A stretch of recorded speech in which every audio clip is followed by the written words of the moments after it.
A desperate situation in one community's past that may seem like the present in Ottumwa.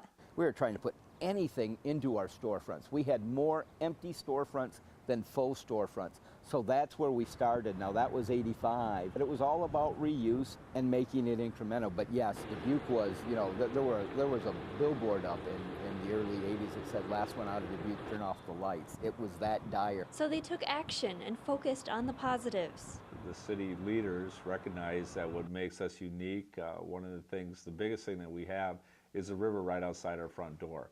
And they recognize that, they embrace it, and they took the necessary steps to reclaim our riverfront. Part of the city's overhaul was building a Smithsonian-affiliated museum. What Dubuque really did is stop looking at Dubuque as a community with a river in its backyard and started looking at it as a community with a river in its front yard.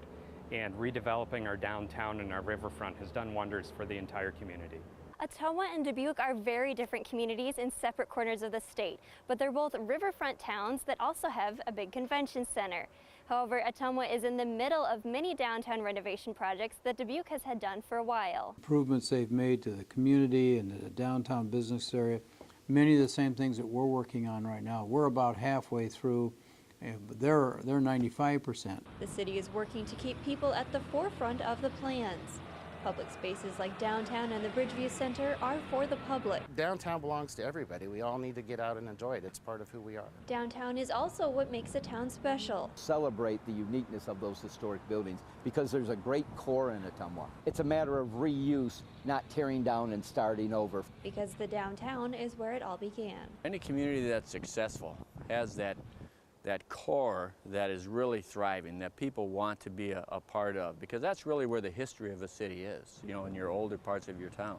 I think it's critically important for cities to get their downtowns redeveloped so they can recreate that core and give people a sense of place. Inspiration for a better community from one city to another. They had almost a 90% of their business district was vacant, and they've rebuilt it now, and it's beautiful and it's very active and vibrant, and I think that's possible for us too. Reporting for KTVO in Ottumwa and Dubuque, I'm Jacqueline Schutte.